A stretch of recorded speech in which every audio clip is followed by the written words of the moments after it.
El ruido elegante es que la sangre. Un golpe seco, luego otro, y un silencio que pesa más que el aire. Él se queda quieto, con las manos temblando, mirando algo que no debería estar allí. El terno ano no termina. Afuera, alguien grita su nombre, pero su voz suena lejana, como si viniera desde el fondo de un pozo. Cada mañana empieza igual. Cada mañana. Empieza el olor metálico que se pega a la ropa y no se va nunca. Trabaja con la cabeza baja, hace lo que le piden, cobra lo justo y vuelve a casa cuando el sol ya se escondió. Nadie lo mira 2 veces, así lo prefiere. En ese anonimato cabe la paz que le queda. Pero hoy algo se rompió. No fue el golpe, fue la certeza.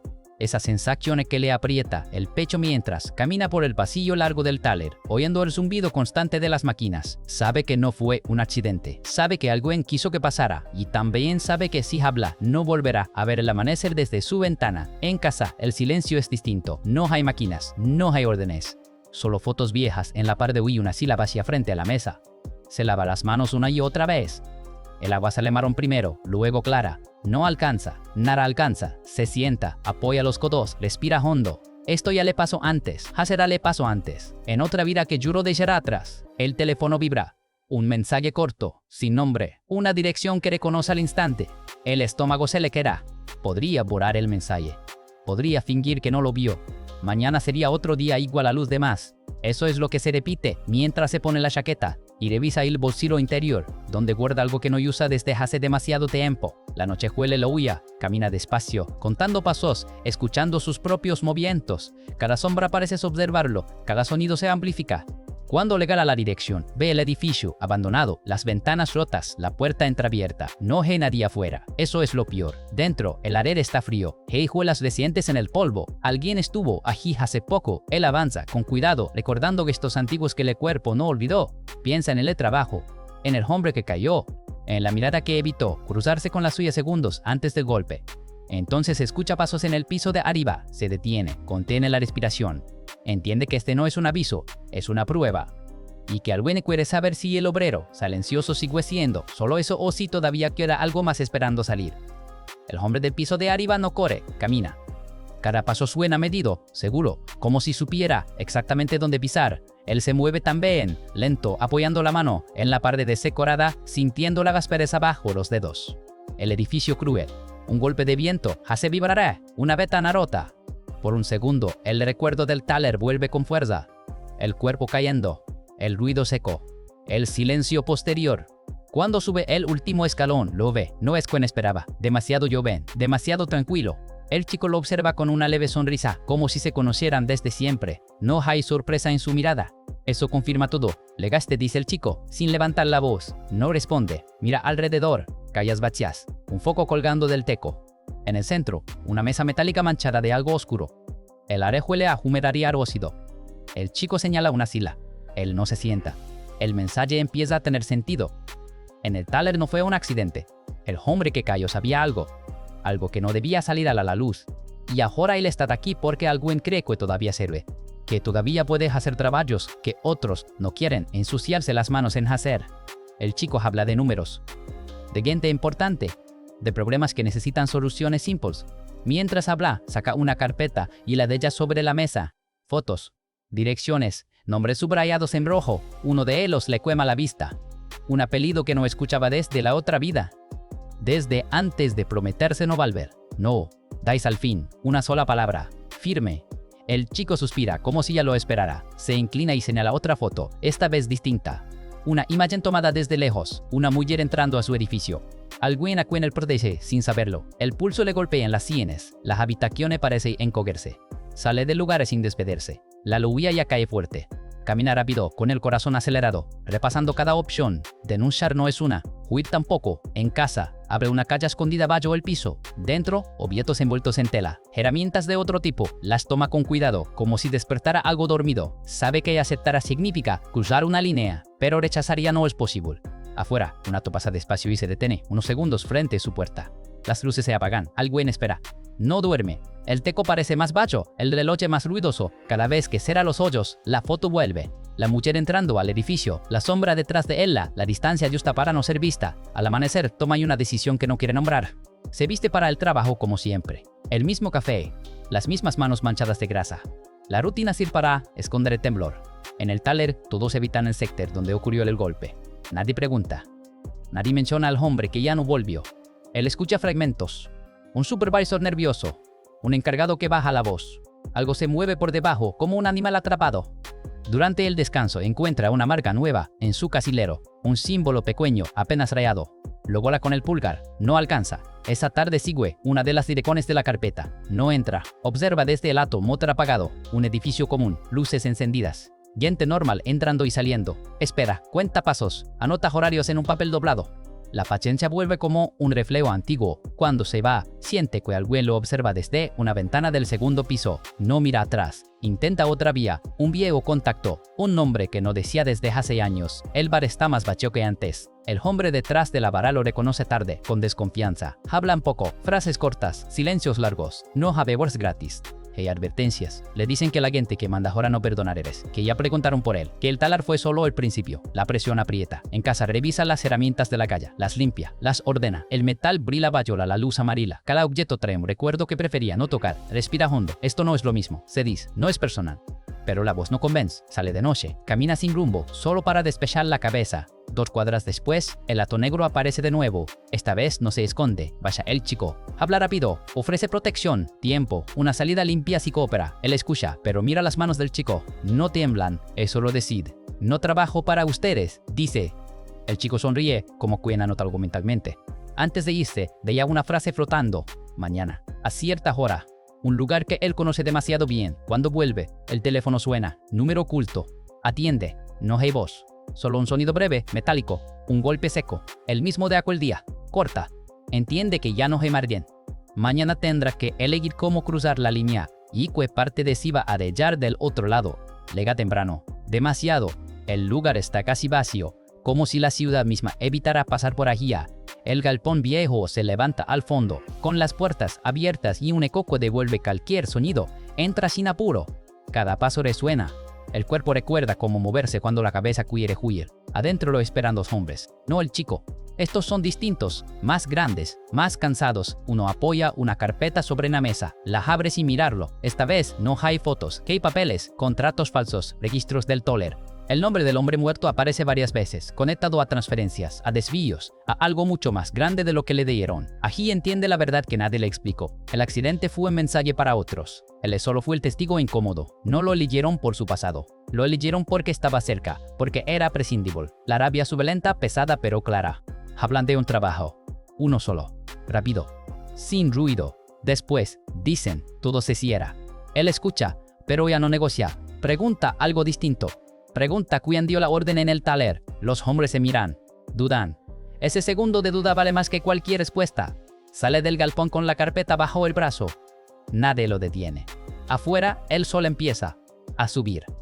Por primera vez en días, siente algo parecido a alivio, no porque esté a salvo, sino porque ya sabe dónde pisar. No vuelve a casa de inmediato, pasa por el taller, entra al sector clausurado, mira el suelo manchado, le coge una pieza caída, pequeña, olvidada, la guarda, luego se va. Esta vez, sin mirar atrás, la tarde transcurre extraña. Llama a la mujer de la foto, no dis todo, dis lo suficiente.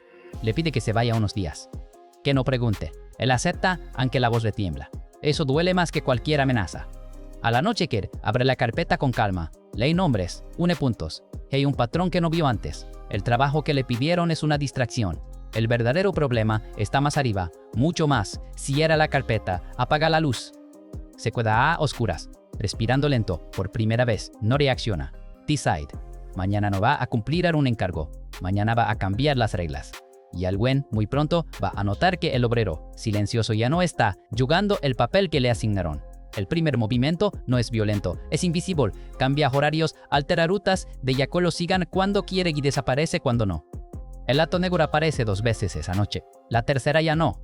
Aprende rápido quién observa y desde dónde. El miedo se transforma en cálculo. Al día siguiente no va al taller. Nadie la ama. Eso confirma que ya no importa fingir normalidad. Se mueve por la ciudad como antes, pero con otro pulso. Entra y sale de edificios sin llamar la atención. Toma notas. Escucha conversaciones a medias. Un nombre se repite demasiado.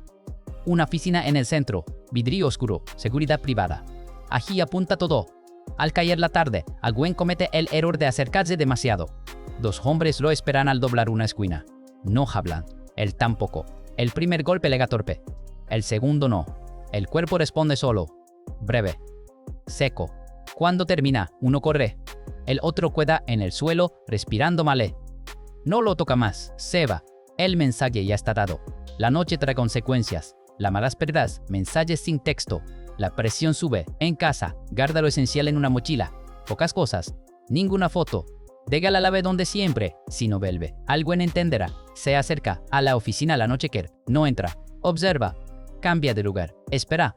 Cuando sale el hombre que buscaba, lo sigue varias cuadras. No lo enfrenta. Todavía no. Necesita algo más. Una pieza final que encalle todo. La consigo de la forma más simple. Una conversación grabada. Una voz conocida dando órdenes claras. El talel. El golpe. El encubrimiento. Todo ahí, sin adornos. Escucha el audio una vez. Luego otra. No hay duda. Regresa tarde.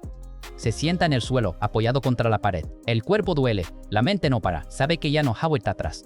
Haga lo que haga mañana, algo embarcaré, tal vez más de uno. Antes de dormir, revisa el teléfono una última vez. Un mensaje nuevo, una sola línea. Ahora sí saben quién es. Ahora sí van a venir preparados. Apaga la pantalla, cierra los ojos, respira. Mañana no será discreto. Mañana será rápido. Y alguien en esa oficina de vidrio oscuro va a entender demasiado tarde que subestimó al hombre equivocado. La madrugada lo encuentra en movimiento. No ha prisa, pero tampoco duda. El cuervo va primero. La cabeza acompaña. Cruza la ciudad cuando todavía duerme, escuchando el sonido lejano de los camiones y el roce de sobre el pavimento húmedo. Todo parece más nítido, como si el mundo supiera que algo va a romperse. Se detiene a 2 cuadras de la oficina. Observa, la seguridad cambió, más hombres, más luces. Quiere contar los ternos, pero sabe que siempre hay uno más. Decide entrar por otro lado. Un edificio contiguo, una escalera de servicio, una puerta que no debería abrirse y se abre igual. El metal frío bajo la mano le devuelve una certeza incómoda. Estoy a impeso. Dentro, el aire es distinto, acondicionado, silencioso, demasiado limpio. Avanza despacio, atento a cada reflejo en los vidrios. Un guardia aparece de improviso. No hay tiempo para pensar. El choque es rápido. Un gemido ahogado. El cuerpo cae sin ruido. Lo arrastra apenas unos metros. Sigue. En el piso superior, algo fala. Una alarma suave, casi discreta, pero suficiente. Pasos, voces. El plan se acorta, se esconde. Respira lento, expira. Cuando salen a buscarlo, aprovecha el hueco que dejan. El corazón golpea fuerte, no hay margen para errores ahora. Llega a la oficina principal y encuentra lo que temía. El hombre no está. Solo queda el escritorio vacío, la pantalla apagada, una taza de café on tibia. Se fue hace minutos. La frustración aprieta, pero no paraliza. Busca rápido, cajones, archivos. Encuentra una carpeta idéntica a la suya. La guarda sin mirar. La salida es peor. Demasiados. Corre. El ruido se multiplica. Gritos. Pasos detrás. Una puerta cerrada. Otra abierta. Baja escaleras de a 12 colines. Tropieza. Se levanta. Siente el ardor en el costado, pero no se detiene. Afuera, el aire frío golpea como un cachetazo. Se pierde entre calles secundarias. Cambia de rumbo varias veces. Cuando por fin se detiene, las manos le tiemblan. Apoya la espalda contra una pared de cereza caré. La respiración tarda en volver. Hay un ritmo normal. Mira la mochila. Todo sigue allí. En casa revisa la carpeta nueva. No ha tiempo para leer todo. Solo lo suficiente para entender que el hombre no huyó, se adelantó. Va a cerrar el círculo hoy mismo, en un lugar donde siempre se sintió intocable. Él se limpia la sangre seca del labio, se cambia la ropa, guarda lo imprescindible. Esta vez no apaga la luz al ir, ya no piensa en volver, piensa en llegar a tiempo. Porque si falla ahora, no habrá otra oportunidad. Y porque alguien, en algún punto de la ciudad, ya cree haber ganado. El lugar está lleno cuando llega. Demasiada gente, trajes caros, sonrisas ensayadas. El hombre que busca habla con seguridad, rodeado de vidrio y luces, convencido de que nada puede tocarlo allí. Él se mueve entre cuerpos sin llamar la atención. Nadie mira al obrero silencioso. Eso sigue jugando a su favor. Espera el momento justo. Cuando la música sube, cuando las risas tapan cualquier otro sonido, entonces avanza, no corre, camina. Cada paso firme, decidido. El recuerdo del taller cruza su mente como un relámpago. El golpe, el silencio, ahora todo se ordena. Lo enfrenta sin levantar la voz. Dice su nombre. El otro se tensa apenas. Lo reconoce. Intenta sonreír. Intenta hablar. No lo deja. Apoya el teléfono sobre la mesa y reproduce el audio. La voz suena clara, fría, inconfundible. Alrededor, las conversaciones se apagan una a una. Las miradas cambian. El aire se vuelve pesado. El hombre intenta levantarse. 2 pasos. Nada más. Algo en lo sujeta. Otro retrocede. Nadie puede cuidar del lado equivocado. Él no empuja. No grita. Solo observa cómo el castillo se derrumba sin un solo golpe más. Sirenas a lo lejos. Algún lama, algún hue, ya no importa. Sale antes de que todo termine. Afuera, la noche respira distinto, se detiene un segundo. Apoya la mano en la pared. El cuerpo por fin siente el cansancio. No hay euforia, solo una calma rara, profunda. Horas después, la ciudad despierta con noticias nuevas. Nombres que caen, puertas que se cerran. El talar aparece en los titulares, ya no como un accidente, sino como el inicio de algo más grande. Él observa desde lejos, no se cuida, camina hasta el río cuando el sol empieza a salir, se sienta en el borde, mira el agua pasar, saca la pieza metálica que guardó, aquel día y la desacaré. El sonido breve desaparece rápido, como todo. Respírase, se pone de pie, dame de vuelta, y sigo caminando. Hay directos que construyen mundos grandilocuentes y otros que prefieren ensuciarse las manos. David Ayer pertenece, sin duda, al segundo grupo. Su cine siempre ha olido a metal caliente, a sudor, a cales donde la moral no es un concepto abstracto sino una decisión que se toma bajo presión. A Working Man 2025 encalla con una precisión casi quirúrgica en esa trayectoria. No se siente como un desvío creativo ni como un encargo impersonal, sino como la cristalización de obsesiones que Ayer lleva décadas puliendo, la dignidad del trabajo físico, la violencia como lenguaje social y la idea de que el hombre común carga batallas invisibles. Ayer llega a este proyecto con un historial irregular pero coherente. Desde End of Watch hasta Fury, pasando por los tropiezos industriales de Suicide Squad, su cine siempre ha girado alrededor de personajes que viven en sistemas rotos y aprenden a sobrevivir dentro de ellos. En A Working Man, esa mirada se afila. La historia de Levon Cade, un obrero aparentemente ordinario con un pasado que se niega a quedarse enterrado, no es solo un vehículo para la acción. Es, en esencia, una declaración de principios sobre cómo Ayer entiende la masculinidad contemporánea, silenciosa, funcional, peligrosa, cuando es empuñada demasiado lejos. El origen creativo del proyecto ya dice mucho. La película adapta la novela. Le mostré de Chuck Dixon, un actor profundamente asociado a narrativas de hombres pragmáticos, códigos personales y violencia directa. No es casualidad que Ayer se sintiera atraído por ese material. Aquí no hay ironía postmoderna ni su versión elegante del género. Hey, frontalidad. Ayer ven Levon una figura casi arquetípica, el trabajador que cumple, que no habla más de lo necesario y que, cuando el sistema falla, se convierte en su propio mecanismo de corrección. Pero A Working Man no nace solo de la afinidad temática. Nace también de una alianza creativa que ya había demostrado ser combustible puro, David Ayer y Jason Statham. Después de The Beekeeper, ambos encontraron un lenguaje común que va más allá del cine de acción funcional. Ayer entiende cómo filmar el cuerpo de Statham, no como un superhéroe, sino como una herramienta, un cuerpo que trabaja, que se cansa, que resiste. En esta nueva colaboración esa comprensión se profundiza. La visión del director no es glorificar la violencia, sino presentarla como consecuencia inevitable de un mundo donde el trabajo en esto rara vez es suficiente para proteger lo que importa. Desde el punto de vista de producción, la película se apoya en una estética deliberadamente austera. Ayer ha hablado en múltiples ocasiones de su rechazo a la artificialidad excesiva, ya que esa filosofía se traduce en decisiones concretas, escenarios industriales reales, espacios vividos, locaciones que no parecen diseñadas, sino encontradas. El mundo de A Working Man se siente usado, gastado por el tiempo y por la gente que lo habita. Esa textura no es decorativa, es narrativa. Refuerza la idea de que Levon es solo una pieza más dentro de una maquinaria social que no se detiene por nadie. Hay también una motivación casi política detrás del proyecto, aunque Ayer nunca la presenta como discurso explícito. La película emerge en un contexto donde la figura del trabajador manual ha sido desplazada del centro del imaginario cultural. Ayer devuelve esa figura al foco, no como símbolo romántico, sino como realidad cruda. El mensaje es claro, este hombre no quiere ser un héroe. Quiere terminar su jornada y volver a casa. El problema es que el mundo no siempre permite esa simplicidad. La visión creativa de Ayer se manifiesta con especial fuerza en el tono. A Working Man no busca la pirotecnia constante ni el humor autorreferencial que domina buena parte del cine de acción contemporáneo. Aquí el ritmo es contenido, incluso paciente en sus primeros compases. Ayer confía en la acumulación de detalles, miradas, silencios, rutinas laborales. Sabe que, cuando la violencia llegue, será más efectiva, porque el espectador ya entiende lo que está en juego. No es espectáculo vacío, es ruptura, otro elemento clave de la génesis del film en su relación con el cine de acción de los años 70 y 80. Ayer nunca ha ocultado su admiración por esa era y A Working Man dialoga abiertamente con ella, no desde la nostalgia superficial, sino desde la estructura moral. Como en aquellos thrillers duros, el protagonista sua por qué las instituciones no funcionen. La diferencia es que Ayer filma y se impulsa con la conciencia contemporánea de sus costos emocionales. Cada decisión pesa. Cada golpe de ella marca.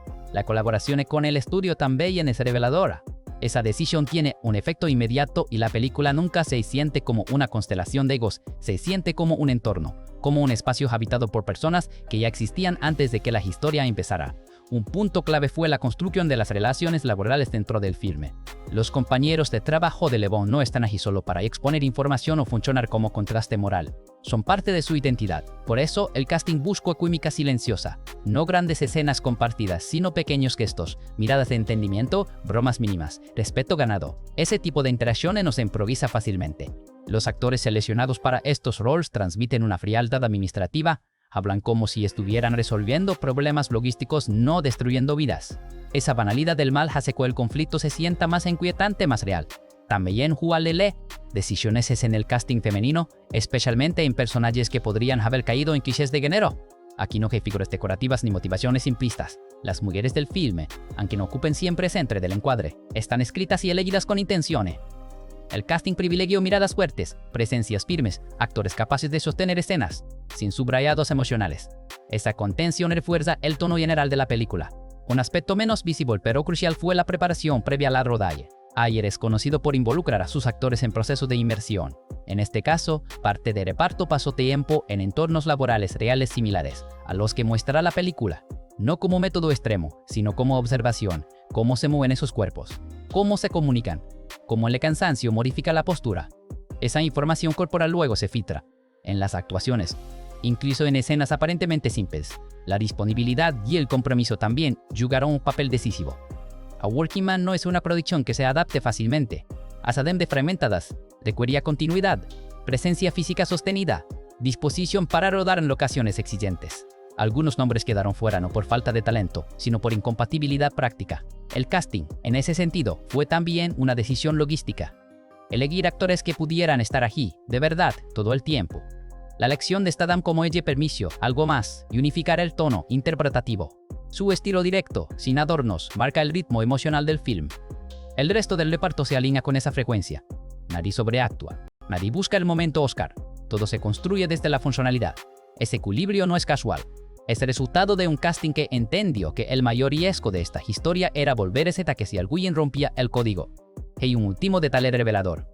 En muchas películas de acción, el casting se hace pensando en el póster. Aquí se hizo pensando en la textura, en cómo cada rostro suma a la sensación de mundo vivido. Esa diferencia es sutil, pero fundamental. A Working Man no quiere ser recordado por quién sale, sino por quién sale, inevitablemente por elegir a las personas correctas para habitar ese espacio narrativo.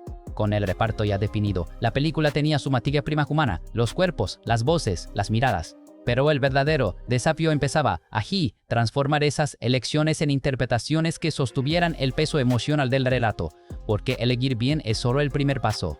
Lo que ocurre frente a la cámara en los silencios, en los gestos mínimos, en los estallidos contenidos, es lo que determina si todo ese diseño previo realmente cobra vida. La primera vez que Le Bon Cadet entra en modo operativo, la película no lo anuncia. No hay música que suba, no hay cámara lenta, no hay frase sentenciosa.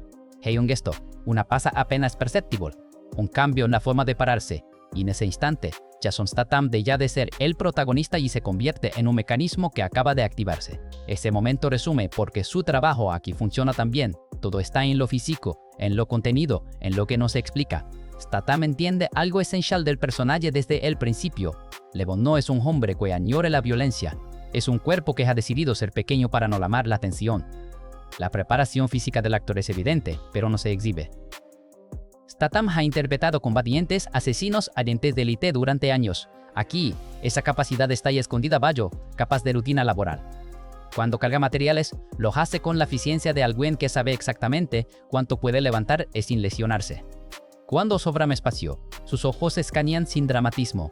No parece entrenamiento, parece costumbre. Y esa naturalidad es el mayor logro de la interpretación.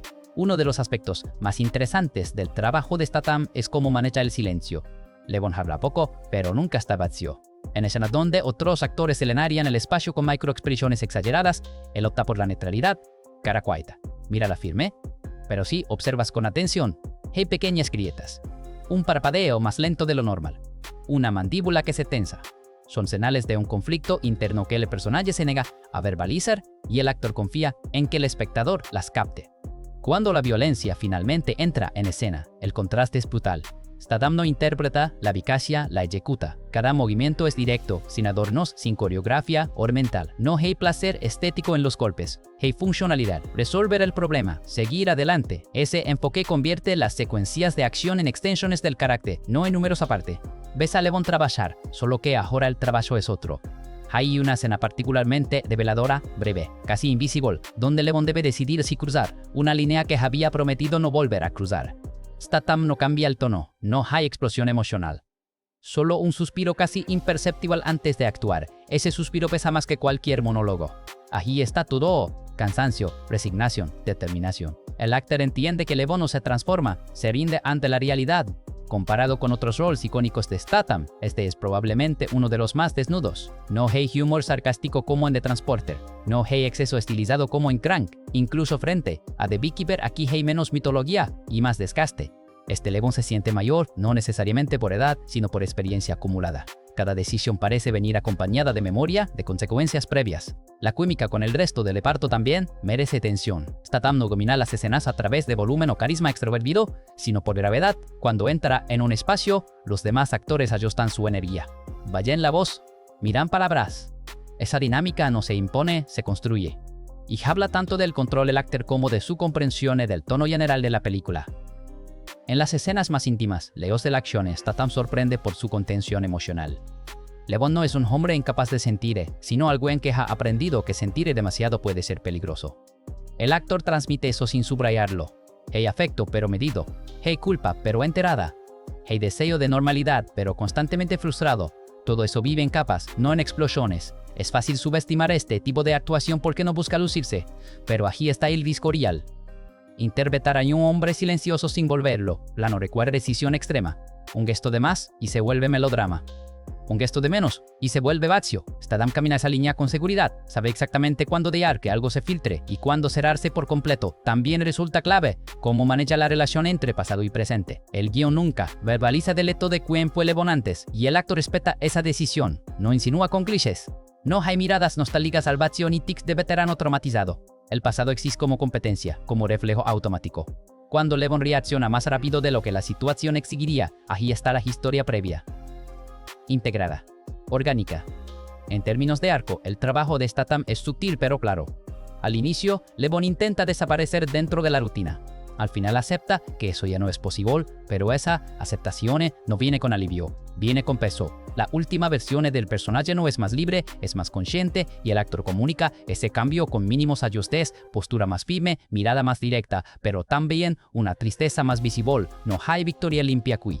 Si este papel será recordado dentro de la filmografía de Statham, no será por ser el más espectacular, sino por ser uno de los más honestos. Es un recordatorio de que su presencia funciona mejor cuando el guion y la dirección le permiten ser menos icono y más hombre. A Working Man entiende eso y construye personaje alrededor de esa verdad. Ya más hay por muy central que sea su interpretación, la película no se sostiene en solitario. El peso emocional, el tono, la credibilidad del mundo dependen también de quienes rodean a Levon, de los rostros que lo acompañan, lo desafían, lo reflejan. Porque incluso el hombre más silencioso necesita un entorno que lo empuje, lo tiente o lo confronte. Y ahí es donde el trabajo del elenco secundario se vuelve decisivo. Las grandes películas de personajes no se sostienen solo en su protagonista. Necesitan un ecosistema humano que lo presione, lo refleje, lo contradiga. A Working Man entiende esa regla básica y la ejecuta con una precisión poco común. El elenco secundario no está diseñado para competir con Levon Cade, sino para rodearlo con la sensación constante de que el mundo sigue girando, indiferente a su lucha interna. Y esa indiferencia es, en muchos sentidos, el verdadero antagonista. Los compañeros de trabajo de Levon son el primer anhelo de ese entorno. No funcionan como coro explicativo ni como alivio cómico artificial. Son hombres y mujeres cansados prácticos con una relación casi mecánica con la rutina diaria. Cada actor aporta una variación mínima pero significativa, el que habla de más para llenar el silencio, el que solo asiente, el que ya no espera nada nuevo del día. Esa diversidad sutil crea una dinámica creíble. No parecen personajes escritos, parecen personas capturadas en medio de su jornada. Hay algo especialmente efectivo en cómo estas interacciones refuerzan el conflicto interno de Levon. Nadie sospecha realmente de él, nadie lo observa como una figura extraordinaria, y eso es exactamente lo que el personaje queer. El elenco secundario interpreta esa normalidad sin exagerarla, las bromas son secas, los intercambios funcionales, el respeto se gana trabajando, no hablando. Ese código compartido convierte el espacio laboral en un refugio frágil, algo que Le Bon intenta proteger incluso cuando todo empieza a desmoronarse. En el otro extremo están los personajes vinculados al crimen, cuya el enfoque actoral cambia, sin romper la coherencia tonal. No hay villanos caricaturescos ni performances grandilocuentes. Uno de los mayores aciertos del reparto es cómo se maneja la jerarquía dentro de ese mundo criminal. Cada actor conoce su lugar en la cadena de mando y lo interpreta con matices claros. El que ejecuta órdenes no actúa como jefe. El que da órdenes no necesita imponerse físicamente. Esa claridad jerárquica evita confusión narrativa y añade verosimilitud. Ves un sistema funcionando, no solo individuos haciendo maldades. Las interpretaciones femeninas merecen una mención, especial porque escapan de los moldes habituales del género.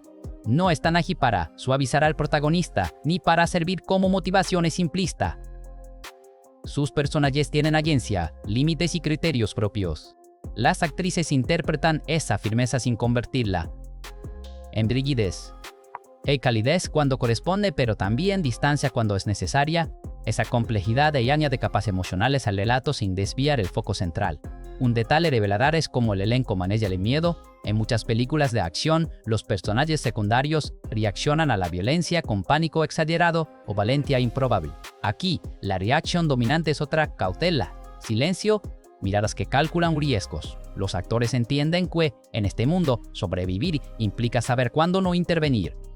Esa elección interpretativa refuerza el realismo del entorno y subraya el Le Bon cuando desea actuar. La química colectiva no nace de grandes escenas compartidas, sino de acumulación. Pequeños momentos, intercambios aparentemente insignificantes, que, sumados, construyen una sensación de comunidad precaria. Cuando esa comunidad se ve amenazada, el impacto emocional es mayor, porque ya ha sido establecida sin subrayados. El elenco secundario hace el trabajo invisible que permite que esas amenazas importen. También hay espacio para actuaciones que rozan lo incómodo, y eso es deliberado. Algunos personajes no buscan simpatía ni comprensión, son mezquinos, oportunistas, indiferentes. Los actores no los suavizan, los interpretan con una honestidad seca que evita cualquier romanticismo innecesario. Esa fricción moral añade textura al mundo de la película y refuerza la idea de que Le Bon no obra en un vacío ético simplificado. En términos de equilibrio, el reparto secundario entiende cuándo retroceder. Nadie intenta robar escenas, nadie busca el aplauso fácil. Esa disciplina cateral es fundamental para que la película mantenga su tono contenido. Cada intervención está medida, cada presencia suma sin desbordar. Es un trabajo de conjunto que prioriza la coherencia sobre el lucimiento individual. Hay una escena clave breve, casi silenciosa, donde varios personajes secundarios reaccionan a una consecuencia directa de las acciones de Le Bon. No dicen mucho, no necesitan hacerlo. Las miradas, las posturas, la forma en que el espacio se vuelve incómodo cuentan toda la historia. Ese momento resume la fuerza del elenco. Entienden que en esta película, menos siempre es más. Al final, el reparto secundario cumple una función esencial: recordarle constantemente al espectador que Le Bon no es un mito aislado. Es parte de una red humana compleja, imperfecta, vulnerable. Sus decisiones reverberan, afectan, dejan escuela, y esa sensación de impacto real no sería posible sin un elenco que se toma en serio cada segundo, en pantalla, por pequeño que parezca, con los personajes ya plenamente encarnados. El siguiente paso lógico es observar el mundo físico que los rodea, porque Working Man no solo vive en los cuerpos y las actuaciones, sino en los espacios que sus cuerpos habitan. Talleres, calles, interiores gastados por el uso. Cada entorno habla. Y ahí en esa conversación silenciosa entre personajes y espacios, el diseño de producción se convierte en un narrador más. Hay películas que podrían existir en casi cualquier espacio y otras que dependen por completo de su geografía emocional. A Working Man pertenece claramente al segundo grupo. El diseño de producción no es un adorno ni un telón de fondo funcional, es la piel misma del lato. Cada parte gastada, cada herramienta apoyada en el suelo, cada espacio mal iluminado habla del tipo de mundo que Le Bon habita y del tipo de mundo que lo ha moldeado. Desde los primeros minutos, queda claro que la filosofía visual apuesta por lo vivido, no por lo estilizado. Los entornos laborales no parecen sets construidos para cámara, sino lugares que llevan años siendo usados. El desgaste no es uniforme ni bonito. Hay suciedad acumulada en rincones específicos, manchas donde siempre que hay el mismo líquido, superficies pulidas por el roce constante de manos y cuerpos. Ese nivel de especificidad no surge por accidente. Es el resultado de un diseño de producción que entiende que la credibilidad nace de la imperfección. El espacio de trabajo de Le Bon funciona casi como una extensión de su carácter. No hay orden obsesivo ni caos absoluto, hay funcionalidad. Todo está donde tiene que estar porque alguien lo usa todos los días. El diseño evita el cliché del overro cinematográfico romantizado. No hay heroísmo visual en las herramientas. Son pesadas, incómodas, necesarias. La cámara las registra con respeto, pero sin fetichizarlas. Son instrumentos, no símbolos grandilocuentes. Las locaciones exteriores refuerzan esa misma lógica. Calles grises, zonas industriales, barrios que no aparecen en folletos turísticos. No hay voluntad de embellecer la dureza urbana. El diseño de producción abraza la monotonía cromática, los espacios intermedios, los lugares de tránsito. Es un mundo donde la gente no se detiene a contemplar el paisaje porque no puede permitírselo. Todo eso se siente, incluso cuando la narrativa no lo subraya. Uno de los mayores aciertos del diseño es cómo diferencia los distintos estratos sociales sin necesidad de diálogos explicativos. Los espacios del crimen organizado no son lujosos en el sentido ostentoso. Son más limpios, más controlados, más silenciosos. La diferencia no está en el exceso, sino en la ausencia de desgaste visual. Esa pulcritud resulta inquietante porque sugiere poder sin esfuerzo. El contraste con los entornos de Levon es inmediato y profundamente narrativo. El trabajo de utilería merece reconocimiento especial. Cada objeto parece tener historia. No hay elementos colocados porque sí. Desde la ropa de trabajo hasta los muebles domésticos, todo transmite uso prolongado. La ropa no parece recién salida del vestuario, parece lavada demasiadas veces, reparada sin mucha delicadeza, elegida por comodidad antes que por estética. Esa coherencia visual sostiene la ilusión de realidad incluso en los momentos más tensos. La paleta de colores es deliberadamente contenida. Predominan tonos apagados metálicos terrosos. No hay estallidos cromáticos que distraigan. El diseño de producción trabaja en sintonía con la psicología del personaje, un mundo sin adornos, sin excesos emocionales visibles.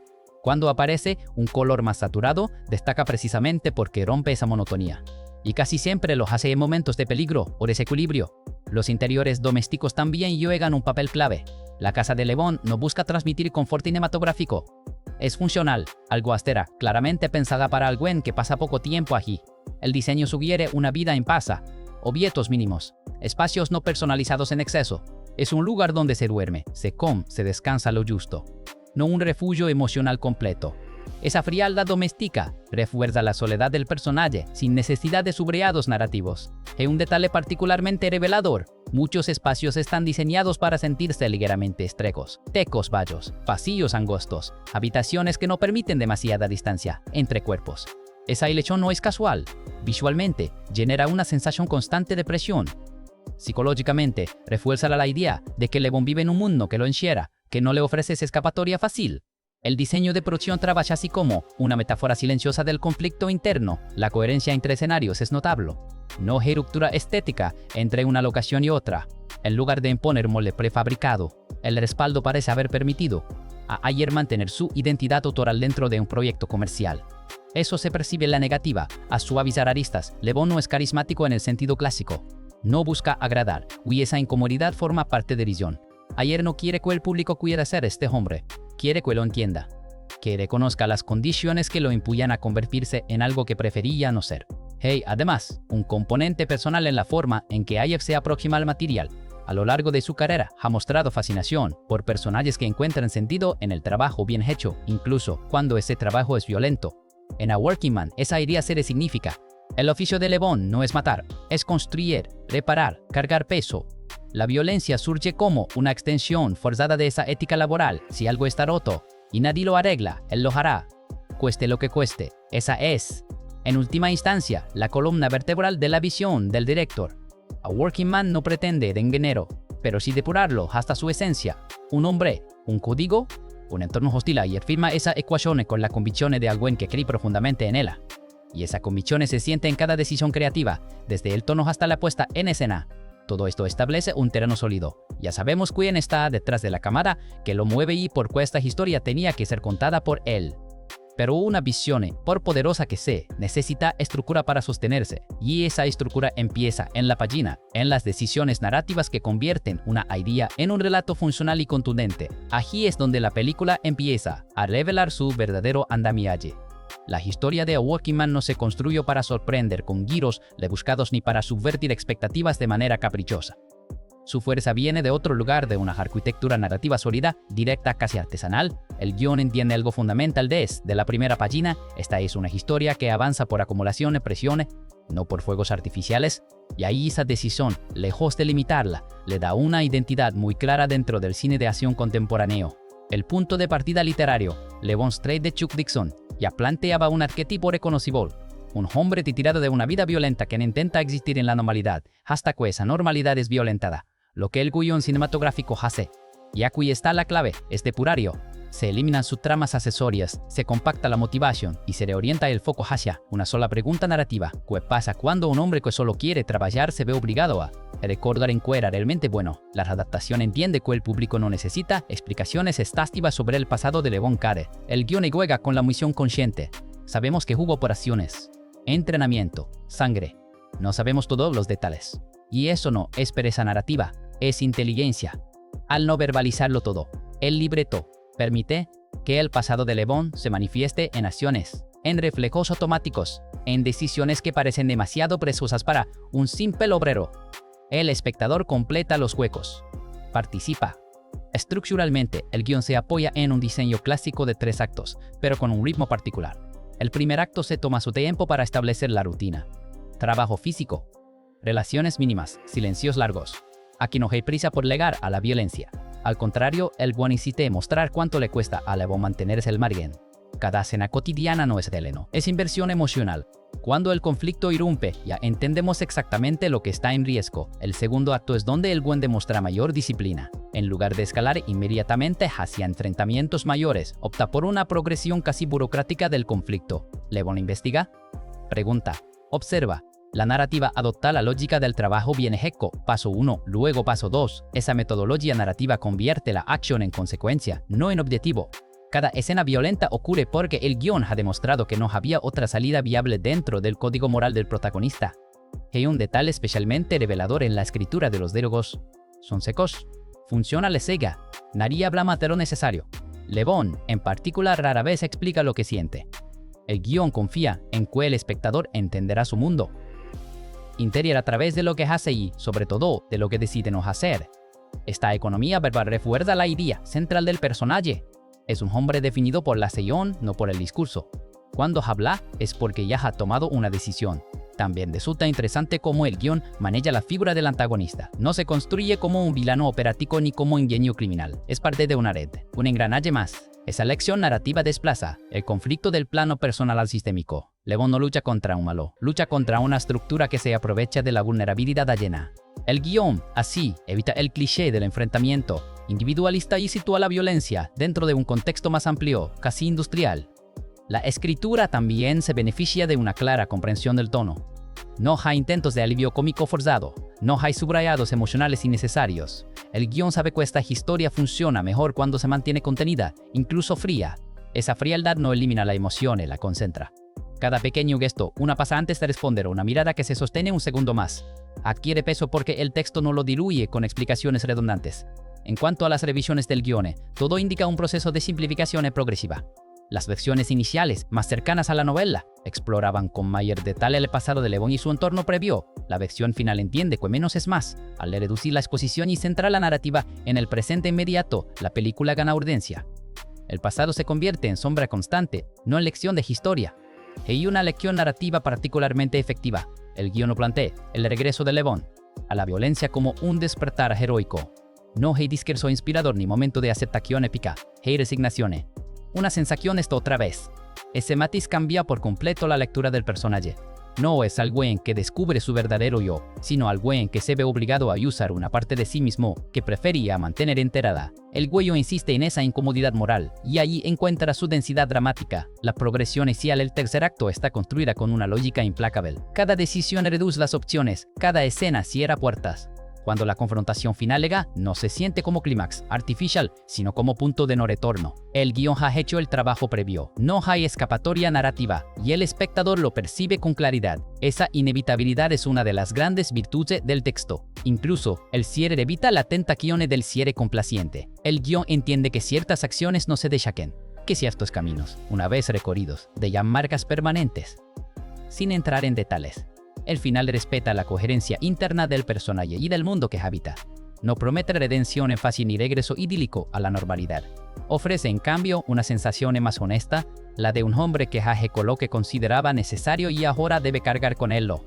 En conjunto, el trabajo de guión en A Working Man demuestra una comprensión profunda del género y de sus límites, no intentar inventar la rueda, pero sí alinearla con un propósito claro. La historia avanza porque tiene que avanzar, la violencia porque el mundo la impone, y el protagonista actúa no porque quiera, sino porque no hacerlo sería traicionarse a sí mismo. Ese andamiaje narrativo prepara el terreno para una pregunta crucial: ¿quién puede encarnar a un personaje así sin convertirlo en caricatura o cliché? El guión traza la silueta, pero hace falta un cuerpo, una presencia, una historia previa que le dé peso real. Y ahí es donde las decisiones de casting se vuelven determinantes. Hay elecciones de casting que parecen inevitables solo después de haberlas visto en pantalla. A Working Man pertenece a esa categoría, pero llegar allí no fue automático. Detrás de la aparente obviedad de Jason Statham como Le Bon, cada jugó un proceso de afinación muy específico, casi quirúrgico, que revela cómo esta película entiende el concepto del actor correcto, más allá de la fama o la taquilla. Desde el inicio, el proyecto necesitaba un protagonista con credibilidad física inmediata. No carisma en el sentido clásico, no ironía simpática, no encanto verbal. Credibilidad. Algo en que pudiera entrar en un set industrial, cargar peso, ensuciarse las manos y hacerte creer que ese es un mundo real. Allí es donde muchos nombres tienen. Grandes estrellas, sí, pero demasiado pulidas, demasiado conscientes de su imagen. El personaje de Le Bon exige lo contrario, opacidad. Statham llega a la mesa con una ventaja que va más allá de su historial en el cine de acción. Su filmografía ha construido una persona pública basada en la eficiencia. No interpreta tipos que dudan en exceso ni que explican su trama con discursos largos. Sus personajes funcionan, ejecutan, y esa cualidad encajaba perfectamente con la lógica interna del guión. David Ayer entendió que no necesitaba transformar a Statham. Necesitaba canalizarlo hacia una versión más contenida, más cotidiana. Lo interesante es que, durante el proceso de casting, se consideraron actores que habrían llevado la película hacia otro registro. Intérpretes con mayor inclinación dramática, más asociados al cine de prestigio que al thriller físico. Esa posibilidad existió, y fue descartada conscientemente, porque A Working Man no quería un actor actuando de obrero, quería a alguien que pareciera haber sido obrero antes de que la cámara llegara. Statham, con su corporalidad compacta y su lenguaje físico directo, ofrecía eso sin esfuerzo aparente. La elección del protagonista también definió el resto del reparto. Una vez que Le Bon estaba claro, el casting se orientó hacia la coherencia tonal. No hay estrellas eclipsantes alrededor. No hay nombres puestos para robar escenas. La lógica fue estos para robar, construir un ecosistema humano creíble, donde cada rostro parezca pertenecer a ese mundo específico. Obreros, intermediarios, figuras del crimen que no parecen villanos de opereta, sino tipos que podrían pasar desapercibidos en la calle. El trabajo del casting director fue fundamental en ese sentido. Se priorizó experiencia sobre notoriedad, presencia sobre fama. Muchos actores del reparto secundario provienen del teatro, de la televisión y de perfil bajo o del cine independiente. Requiere actores que sepan desaparecer dentro del grupo, sin dejar de existir. En el caso de los antagonistas, la elección fue igual de estratégica. No se buscó una figura intimidante en el sentido físico tradicional. La amenaza en A Working Man no viene solo de la fuerza bruta, sino del control, de la red, del acceso a recursos. Tampoco algo en que la disfrute. Su arco no va de la duda al heroísmo, sino de la resistencia al agotamiento moral. Durante buena parte del metraje, el actor interpreta a alguien que está constantemente reprimiendo una parte de sí mismo. Lo notas en los hombros ligeramente caídos, en la forma de caminar después del trabajo, en la economía extrema de sus movimientos. Los antagonistas secundarios interpretan la violencia como negocio. Hablan con la calma de quien está resolviendo un problema administrativo. Esa frialdad, casi burocrática, resulta inquietante precisamente porque no necesita gritar. El elenco entiende que el verdadero terror no está en la amenaza explícita, sino en la normalización del daño. El conflicto no amenaza al mundo, amenaza una vida concreta. Y eso cambia todo. El riesgo industrial de esta apuesta es evidente. Estas películas no se benefician del consumo compulsivo ni del evento inmediato. No generan urgencia cultural. Requieren atención, tiempo, disposición. En una economía de la distracción permanente, eso es pedir mucho. Y aún así A Working Man existe. No hay secuencias pensadas para circular fuera de contexto. Todo funciona en continuidad. Y eso, en el ecosistema actual, es casi un acto de rebeldía silenciosa. Desde una perspectiva cultural, A Working Man ocupa un lugar interesante, el de la película que no intentaré definir el género, pero sí recordar para qué servía, acción como consecuencia ética, violencia como último recurso. Esa zona donde las películas no desaparecen, sino que esperan. Esperan al espectador adecuado, esperan el momento justo, esperan ser cuando el ruido baja, y es precisamente en esa espera donde A Working Man empieza a revelar algo más profundo. Porque cuando el espectáculo se disuelve y el contexto se asienta, queda lo esencial como si era una historia así. No en términos de trama, sino de sentido. Cuenos de ya, se niega a decir.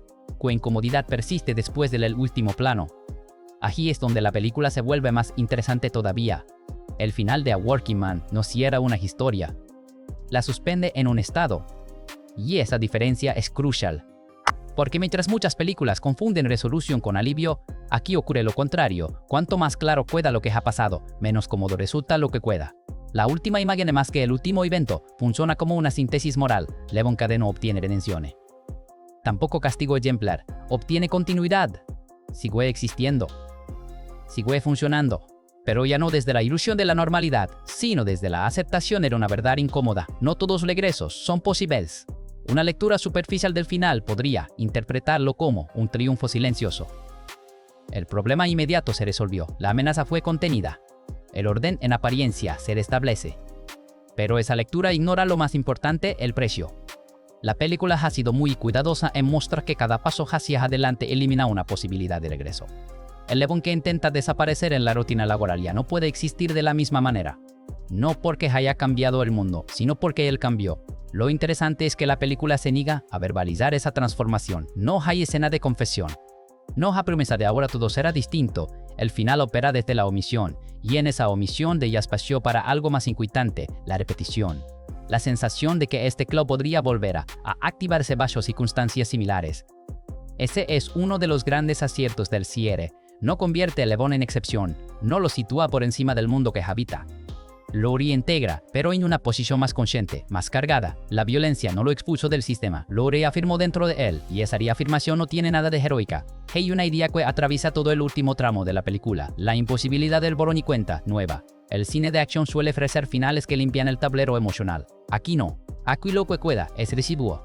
No porque falte voluntad, sino porque el entorno no lo permite. Levon puede cambiar su comportamiento, pero no puede borrar las condiciones que lo empujaron hasta allí. La ausencia de música grandilocuente en el final refuerza esta lectura. El sonido no subraya nada, no consuela, simplemente acompaña. Es el tipo de cierre que confía en que el espectador entienda sin que se lo expliquen. Y esa confianza es, quizás, uno de los gestos más respetuosos de toda la película. También hay algo profundamente político en ese final, aunque nunca se enuncie como tal. La historia termina sin ofrecer soluciones estructurales. No hay reforma, no hay justicia restaurativa, no hay aprendizaje colectivo. Solo hay un individuo que hizo lo que pudo dentro de un sistema que seguirá funcionando igual. Esa ausencia de cambio sistémico no es cinismo, es diagnóstico. La película parece decir, esto no se arregla con actos individuales, pero los actos individuales siguen siendo necesarios. Esa tensión entre la inutilidad a largo plazo y la necesidad inmediata es lo que hace que el final resuene más a la del último plano. No te deja con una respuesta, te deja con una carga. Revisado desde la distancia, el final de A Working Man gana fuerza. No es un cierre diseñado para el impacto inmediato, sino para la digestión lenta. Es el tipo de desenlace que vuelve a la mente días después, no por lo que muestra, sino por lo que se niega a ofrecer. No hay alivio, no hay moraleja, solo una certeza incómoda. Algunas decisiones te acompañan, incluso cuando ya no estás tomando decisiones.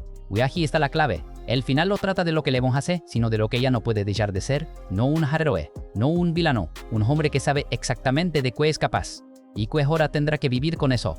Ese cierre, tan seco como coherente, termina de definir el lugar que ocupa A Working Man dentro del género y dentro de la filmografía de quienes la hicieron. No como una película que busca cerrar discusiones, sino como una que las abre en silencio y solo queda una pregunta final, inevitable, ¿por qué una película se importa más de lo que parece? La respuesta no está en la taquilla ni en el ruido cultural inmediato, sino en algo más duradero, algo que se revela con el tiempo. Hay películas que embellecen rápido porque dependen del ruido que las rodeó en su estreno. Otras, en cambio, empiezan a existir de verdad cuando ese ruido desaparece. A Working Man pertenece con claridad a la segunda categoría. Su importancia no se mide impacto inmediato, sino en persistencia silenciosa, en la forma en que se queda contigo sin pedir permiso. Lo que esta película defiende, sin proclamas, sin discursos, es una idea cada vez más rara en el cine de acción: la seriedad, no solemnidad, seriedad. El compromiso de tratar a sus personajes, su mundo y a su espectador como adultos capaces de sostener ambigüedad. En una industria que confunde entretenimiento con distracción constante, A Working Man apuesta por algo más arriesgado: atención sostenida.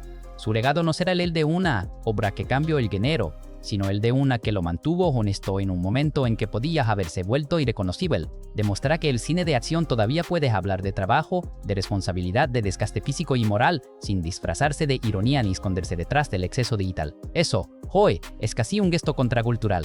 Con el tiempo, es probable que la película se citara junto a otros títulos que parecieron menores en su estreno y terminaron encontrando su lugar como referencias sólidas. No por nostalgia, sino por claridad.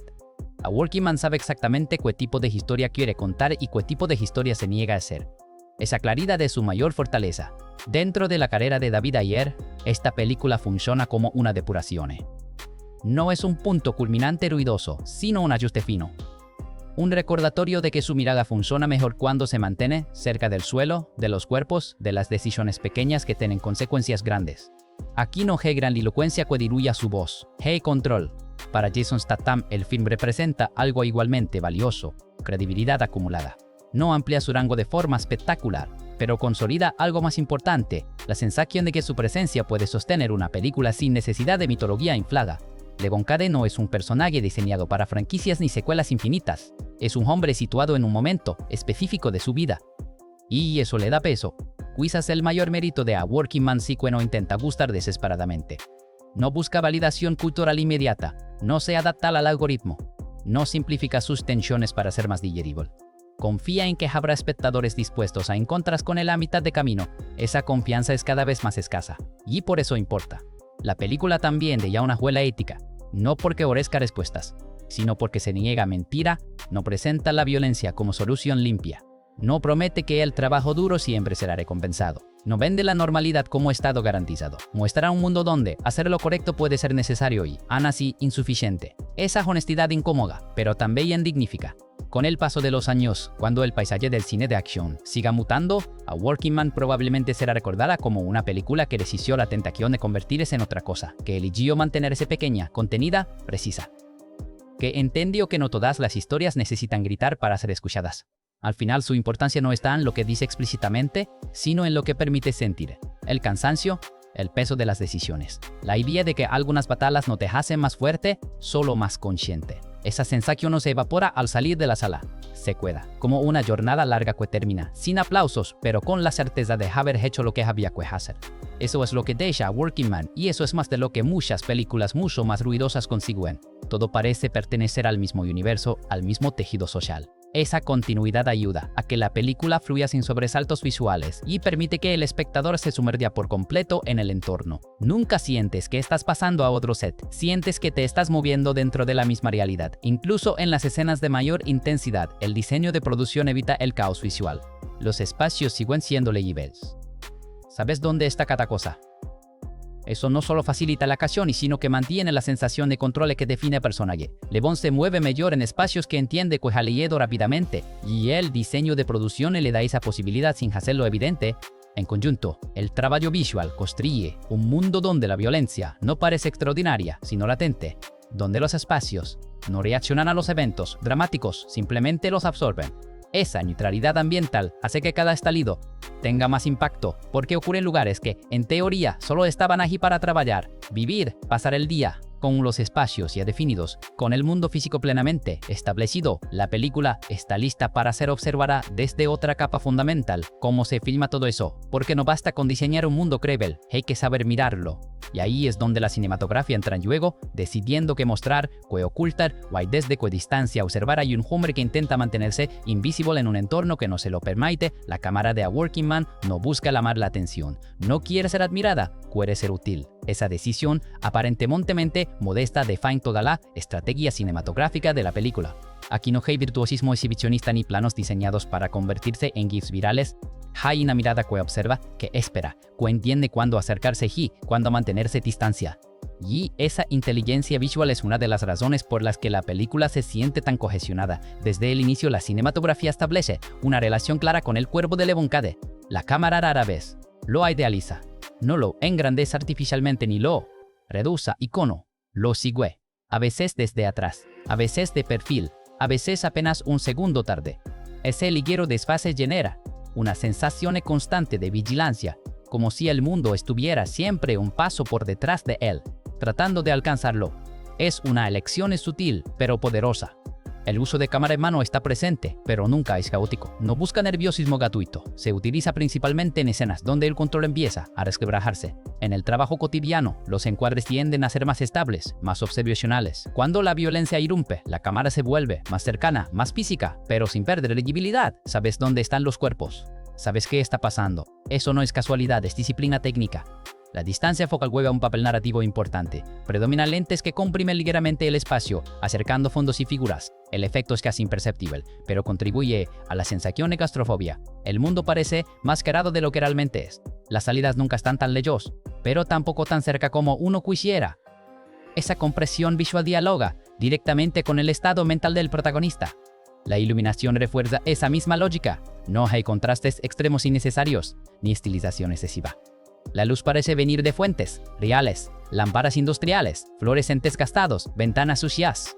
El resultado es una imagen que se siente pesada, densa, ligeramente opaca.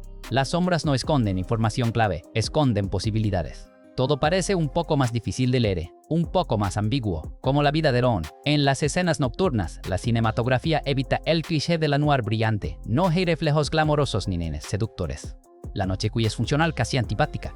Sirve para ocultar, para limitar la visión, para obligar a los personajes a acercarse más de lo que les gustaría. La cámara respeta esa oscuridad. No la corrige en postproducción para hacerla vomita. La de yacer incómoda. El encuadre es otro elemento revelador. Muchas composiciones colocan a Levon ligeramente descentrado. No ocupa el centro perfecto del plano. Está corrido, a veces incluso parcialmente cortado por elementos del entorno, puertas, marcos, maquinaria. Esa fragmentación visual refuerza la idea de que nunca está completamente integrado en el espacio, siempre está pasando por él, nunca pertenece de todo. Cuando la película necesita claridad narrativa, la cinematografía responde con precisión quirúrgica. Las escenas de acción no están sobreeditadas ni cubiertas desde 20 ángulos distintos. La cámara elige posiciones estratégicas y confía en ellas. Eso permite que cada movimiento tenga peso real. Cada golpe se siente porque sabes de dónde viene y a dónde va. No hay confusión, hay impacto. Un recurso particularmente efectivo es el uso del tiempo dentro de plano. La cámara a menudo se queda un segundo más de lo esperado después de una acción violenta. No corta inmediatamente al siguiente estímulo. Permite que la consecuencia respire. Un cuerpo en el suelo, un espacio vacío, un silencio incómodo. Ese pequeño retraso obliga al espectador a procesar lo que acaba de ocurrir. No hay escape inmediato hacia el entretenimiento. La relación entre cámara y entorno también merece atención. Los espacios industriales se filman con una mezcla de respeto y distancia. No se convierten en paisajes heroicos ni en infiernos visuales. Son lo que son. La cámara los recorre con una lógica casi documental, como si estuviera registrando un proceso real. Esa neutralidad visual hace que la violencia destaque más cuando aparece, porque irrumpe en un mundo que parecía estable. Hay momentos donde la cinematografía se vuelve casi invisible, y eso es un elogio. En las escenas más íntimas, la cámara se coloca a la altura justa para no interferir. No busca dramatizar con movimientos innecesarios. Observa, acompaña, deja que los actores hagan el trabajo. Esa humildad visual es rara en el cine de acción contemporáneo y resulta profundamente efectiva aquí. Comparada con otros trabajos recientes del género, la propuesta visual de A Working Man se siente casi anticuada en el mejor sentido. Recuerda a thrillers donde la cámara estaba al servicio del relato, no del lucimiento técnico. Hay ecos de cine setentero en la forma de componer, en la paciencia de los planos, en la confianza en el espacio rarale. No es nostalgia explícita, es gerencia asumida. Incluso, el movimiento de cámara durante los desplazamientos de Levon está pensado para reforzar carácter. Cuando camina, la cámara no se adelanta para esperarlo, ni se queda atrás para observarlo desde lejos. Camina con él, a su ritmo. Esa sincronía genera una identificación física con el personaje. No solo lo miras, lo acompañas. En términos técnicos, la imagen mantiene una textura ligeramente rugosa. No hay obsesión por la nitidez perfecta. La imagen respira, tiene grano, tiene imperfecciones. Esa decisión estética conecta con todo lo anterior, un mundo imperfecto, un hombre imperfecto, una historia que no busca pulirse hasta perder la identidad. Al final, la cinematografía de A Working Man no intenta deslumbrar, intenta ser honesta. Mira a Levon Kade como él mira al mundo, sin romanticismo, sin adornos, con una atención constante a los detalles que importan para sobrevivir. Esa coherencia entre forma y fondo es lo que le da fuerza y prepara el terreno para otro elemento igual de decisivo, pero a menudo menos visible, el sonido, porque lo que la cámara muestra, el oído lo completa. Y en una película donde el silencio pesa tanto como la acción, la música y el diseño sonoro no solo acompañan la imagen, la interpretan. El sonido en A Working Man no busca acariciar al espectador, busca acompañarlo. a veces incomodarlo, otras veces dejarlo solo con sus propios pensamientos. Es un diseño sonoro que entiende el valor del silencio tanto como el de la música y que trabaja constantemente en segundo plano para reforzar una idea central. Este es un mundo donde el ruido nunca desaparece del todo, pero donde el silencio puede ser aún más pesado. La música entra con cautela, no se impone, no dicta emociones de forma obvia. El score opta por una presencia mínima, casi espectral, que aparece y desaparece como una respiración controlada. No hay temas grandilocuentes asociados al evoncade, no hay fanfarrias heroicas. La música entiende que este personaje no se ve a sí mismo como protagonista de nada.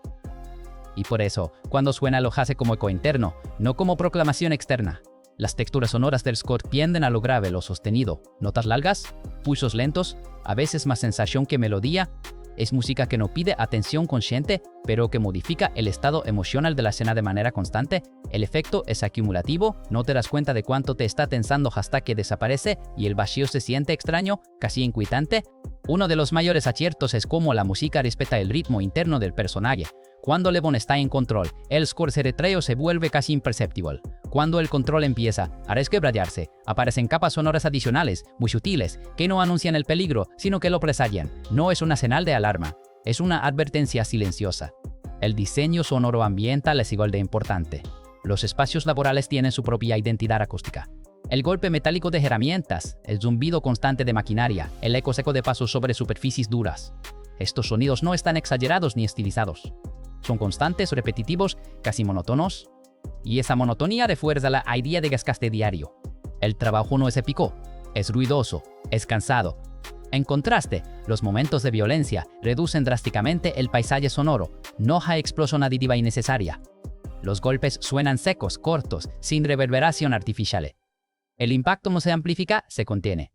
Esa decisión hace que cada acción, más corporal. No estás escuchando un espectáculo, no estás escuchando un espectáculo.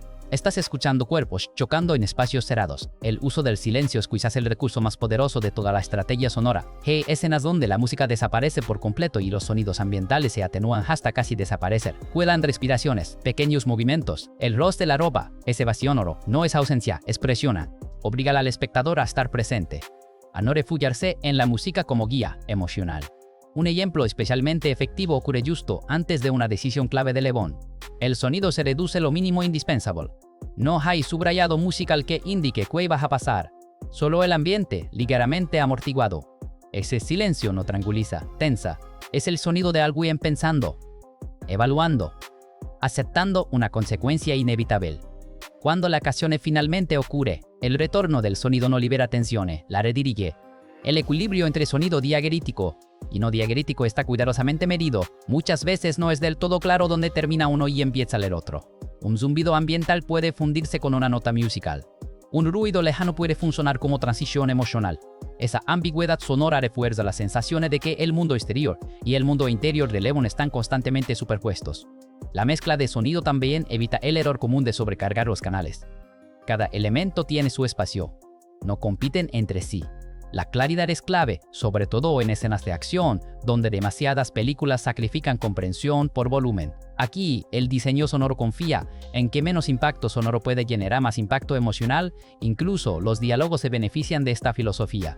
No están hiperprocesados ni excesivamente limpios. Se escuchan como se escucharían en esos espacios reales, con ligeras interferencias, con ambiente colándose. Eso refuerza la sensación de realidad y evita que las palabras suenen escritas. Parecen dichas porque era necesario decirlas, no porque el guión exigía una línea memorable. La música final de la película evita cualquier intento de cierre emocional fácil. No hay resolución sonora que prometa calma definitiva. El score acompaña el desenlace con una contención casi incómoda, dejando claro que lo ocurrido no se borra con un acorde final. El sonido, como la historia, se resiste a ofrecer consuelo inmediato. En conjunto, el trabajo sonoro de Working Man es un relato que puede narrarle sin llamar la atención sobre sí mismo. No busca ser recordado como una gran banda sonora, sino como una experiencia coherente. El espectador no sale tarareando un tema, pero sí con una sensación persistente en el cuerpo, de peso, de eco, de algo que no termina de irse. Y con todos estos elementos artísticos alineados, actuaciones, espacios, cámara y sonido, llega el momento de mirar hacia atrás y observar cómo todo esto se logró en la práctica. porque detrás de esa aparente sobriedad hay decisiones complejas, desafíos logísticos y un proceso de rodaje que, como la propia historia, exigió disciplina, resistencia y diríamos que la elocuencia quería contar. El rodaje de A Working Man fue en muchos sentidos una extensión física de la película que terminó siendo. No hubo grandes luas ni burbujas de comodidad artificial alrededor del set. Desde el inicio, la producción asumió una lógica clara. Si la historia hablaba de trabajo, desgaste y disciplina, el proceso debía reflejarlo. Esa coherencia entre forma y fondo marcó cada decisión detrás de cámaras. La filmación se desarrolló principalmente en locaciones reales, muchas de ellas espacios industriales activos o recientemente abandonados. Eso implicó desafíos constantes. No eran sets controlados donde todo podía ajustarse al capricho del equipo. Eran lugares con ruido real, con limitaciones de espacio, con condiciones que obligaban a adaptarse. Pero esa incomodidad fue sumida como ventaja creativa. El equipo no luchó contra el entorno, aprendió a trabajar con él. David Ayer es conocido por su presencia constante en el set, y aquí no fue la excepción. No dirigía desde un monitor distante. Caminaba los espacios, hablaba con los actores antes de cada escena, ajustaba detalles mínimos de bloqueo y tono. Su estilo no es explosivo ni autoritario, es insistente, preciso, tiene una idea clara de lo que quiere, no suelta hasta encontrarlo. Esa constancia fue clave para mantener el tono contenido durante todo el rodaje.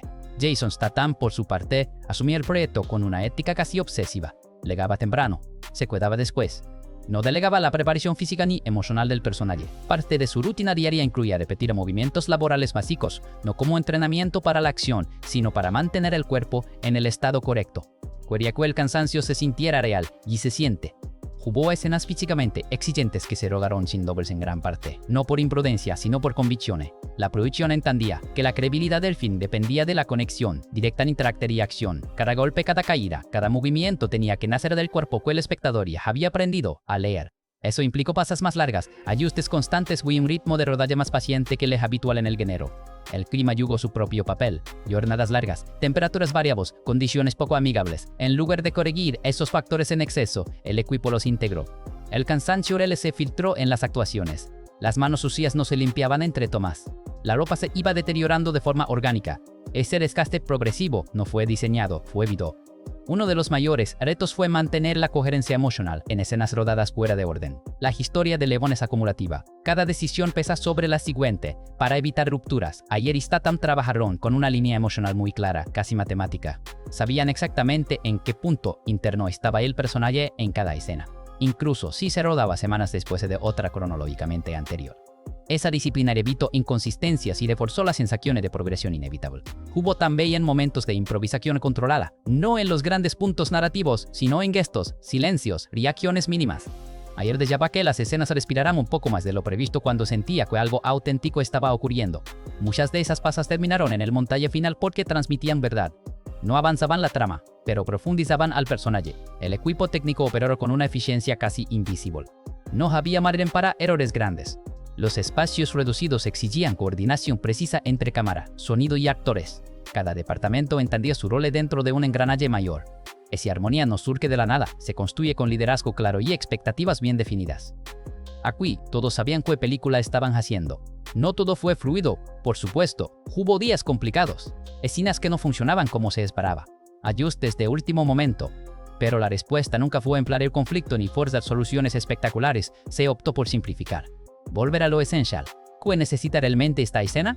Esa pregunta guió muchas decisiones difíciles y evitó desviaciones innecesarias. El montaje posterior respetó esa filosofía. No se intentó arreglar la película en la sala de edición. El trabajo ya estaba hecho en el set. El montaje se concentró en pulir el ritmo, eliminar redundancias y preservar la tensión interna.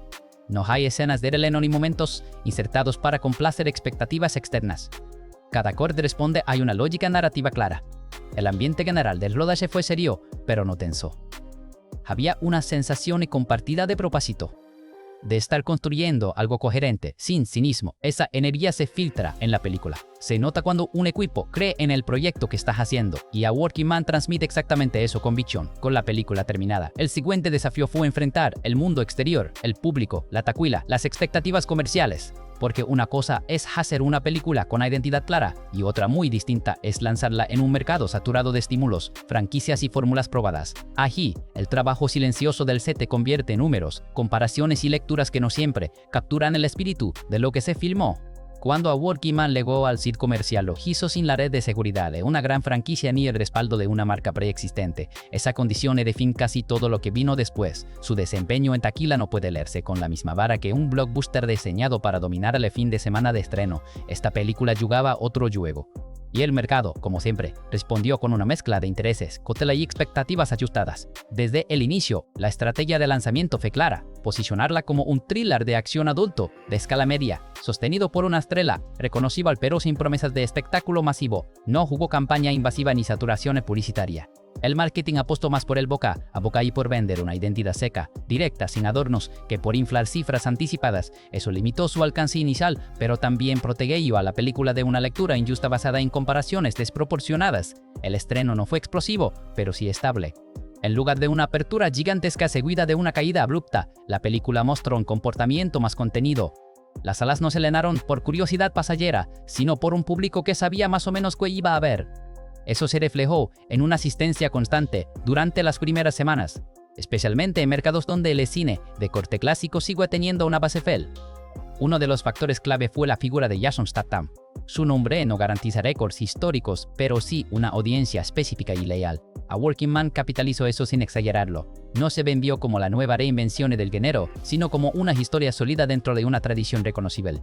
Ese posicionamiento honesto evitó decepciones masivas y permitió que la conversación se centrara en la experiencia, no en promesas incumplidas. A nivel internacional, el comportamiento fue particularmente interesante. Fuera de Estados Unidos, la película encontró terreno fértil en territorios donde el cine de acción directo, sin ironía ni exceso digital, mantiene un atractivo sostenido.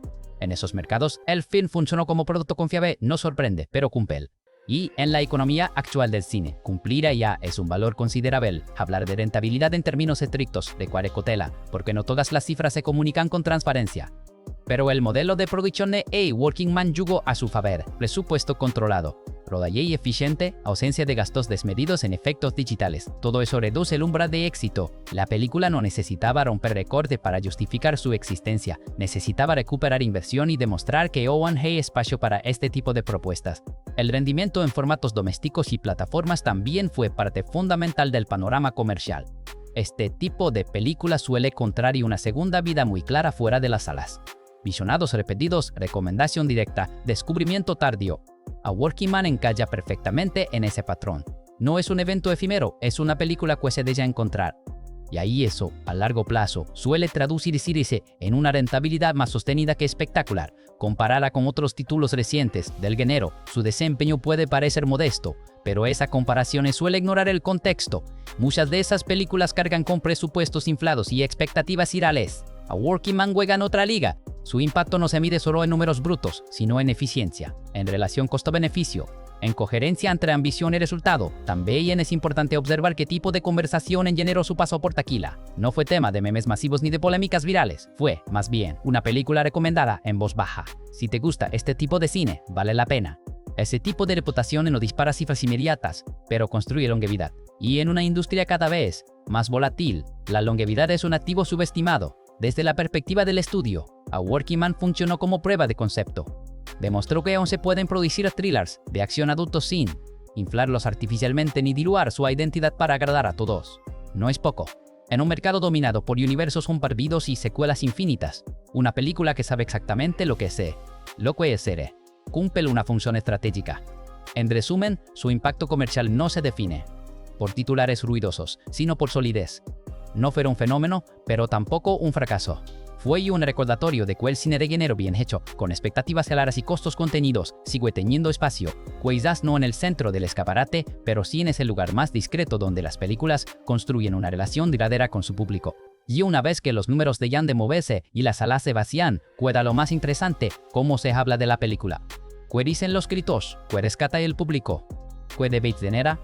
Porque el verdadero recorrido cultural de un film muchas veces empieza cuando termina su paso comercial. La recepción crítica de A Working Man fue tan sobria como la película misma.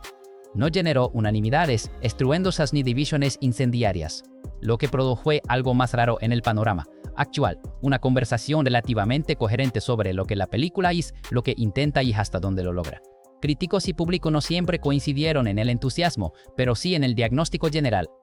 Desde la crítica especializada, el consenso giró alrededor de una idea clara: esta es una película consciente de sus límites. Para algunos, eso fue virtud, para otros, una restricción autoimpuesta.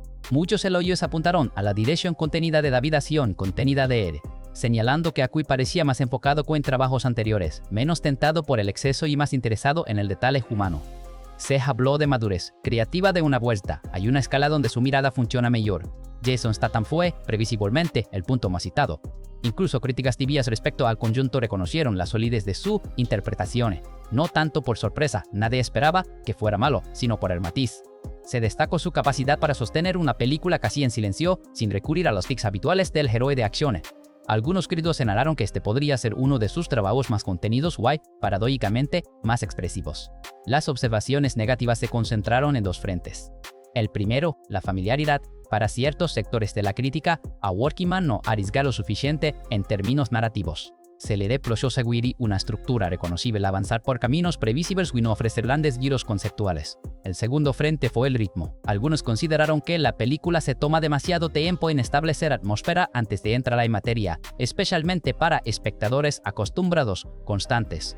Sin embargo, lo interesante es que esos mismos puntos fueron defendidos por otros críticos como fortalezas. La previsibilidad, leída desde otro ángulo, se convirtió en coherencia. El ritmo posado fue interpretado como una decisión deliberada para generar peso emocional. Esa división no fue agresiva, sino argumentada. No hubo acusaciones de incompetencia ni desprecio generalizado. Hubo debate. Y ahí eso ya la coloca en una categoría distinta a la del producto descartable. El público respondió de manera ligeramente diferente. Las audiencias que se acercaron a la película buscando a cañón directa encontraron exactamente eso, pero filtrado por un tono más serio de lo habitual.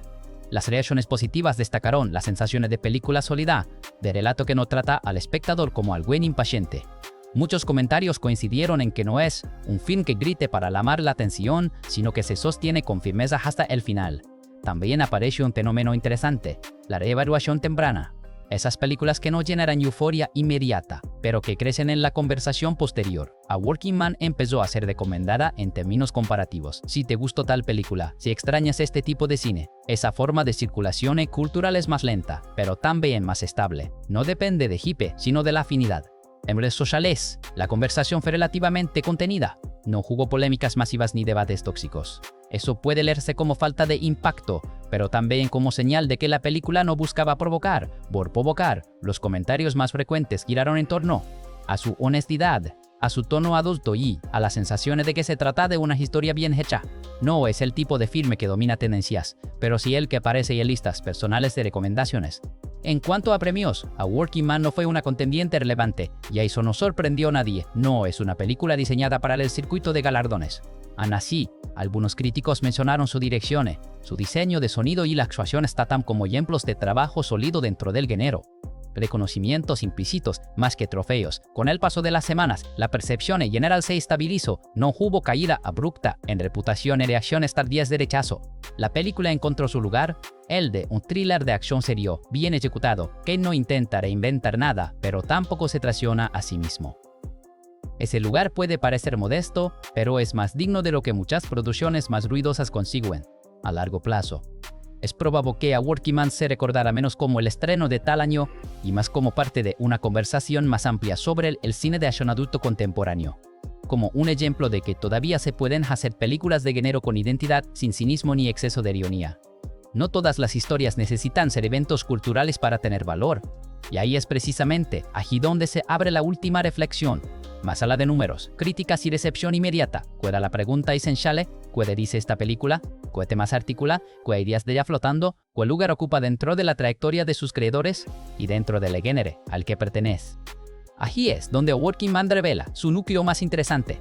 A Working Man no trata realmente sobre violencia, aunque la utilice. Tampoco trata solo de justicia, ni de redención, ni siquiera de venganza. Su tema central es más incómodo y, por eso mismo, más persistente. La dignidad del trabajo en un mundo que no la protege. Todo lo demás, los golpes, las decisiones extremas, las consecuencias, orbita alrededor de esa idea. Levon Kade es un personaje definido por su relación con el trabajo, no como metáfora abstracta, sino como práctica diaria. Trabajar significa cumplir, legar, cargar, resolver y, sobre todo, no pedir nada a cambio.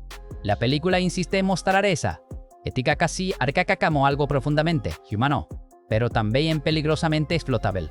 Porque cuando alguien vive bajo ese código, el sistema aprende rápido a empujarlo hasta el límite. Aquí aparece uno de los temas más claros del film, la invisibilidad del hombre funcional. Levon existe mientras es útil, mientras no incomoda, mientras no reclama. El mundo de A Working Man no es cruel de forma explícita, es indiferente. Y esa indiferencia es lo que termina activando la violencia. No como deseo, sino como último recurso. Cuando nadie escucha, la acción se convierte en lenguaje. La película también habla de identidad, pero no desde la transformación, sino desde la negación. Levon no está buscando quién es, está intentando dejar de serlo. Su pasado no es un misterio seductor, es una carga. Cada paso hacia adelante es, en realidad, un intento de permanecer quieto. El conflicto surge porque el mundo no se lo permite. Y cuando finalmente acepta no hay alivio. Hey alivio, que hay aceptaciones. Que no es lo mismo. Otro tema clave es la falsa promesa de normalidad. A Working Man sugiere que, para ciertos individuos, la normalidad es un privilegio frágil, algo que se puede perder sin previo aviso. Levon intenta construir una vida sencilla, pero esa sencillez depende de factores que no controla. La película no romantiza esa lucha luchalora, la presenta como agotadora. La normalidad aquí no es un estado permanente, es una tregua. En términos de género, el film no busca subvertir el cine de acción, pero sí depurarlo. Elimina adornos, ironías y exceso de mitología hasta dejar solo el esqueleto moral. Un hombre, un código, un entorno que no lo respeta. Esa claridad lo conecta con una tradición más antigua del género, donde la acción era consecuencia ética, no espectáculo autónomo. En ese sentido, A Working Man no mira hacia adelante, mira hacia atrás con conciencia. Dentro de la filmografía de David Ayer, esta película ocupa un lugar interesante. No es su obra más ambiciosa ni la más grandilocuente, pero sí una de las más coherentes. Aquí, sus obsesiones están alineadas, no compiten entre sí. La violencia no eclipsa al personaje, el tono no se desborda, la escala está controlada. Es Ayer trabajando dentro de un marco que entiende y respeta. Para Jason Statham, el film representa una consolidación más que una reinvención. No rompe con su imagen, pero la afina. Le quita brillo, le suma desgaste. Levon Cade no es un icono, es un cuerpo cansado que sabe hacer daño. Y esa diferencia importa. Este personaje no amplía el rango del actor en términos expresivos tradicionales, pero sí profundiza su registro, más honesto. Es uno de esos papeles que embellecen bien. La pregunta inevitable es si A Working Man de Yahuela, no en términos de influencia masiva, sino de permanencia silenciosa. Es probable que no genere imitaciones directas ni cambie el rumbo del género, pero si se instala como referencia para algo cada vez más escaso, el thriller de acción adulto, contenido sin cinismo ni exageración, una película que confía en la atención del espectador en lugar de disputarla a queritos. ¿Es perfecta? No. Su previsibilidad narrativa puede frustrar a quienes buscan sorpresa constante. Su ritmo paciente exige de disposiciones. Su tono seco no ofrece creación emocional inmediata. Pero esas mismas características son las que definen su identidad. A Working Man no puede gustarle a todos. Puede ser fiel a su lógica interna. Y lo logra. Hay algo profundamente honesto en su final.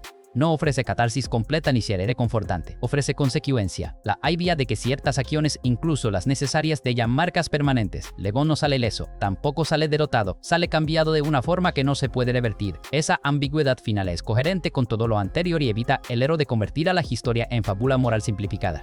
En última instancia, A Working Man plantea una pregunta incómoda.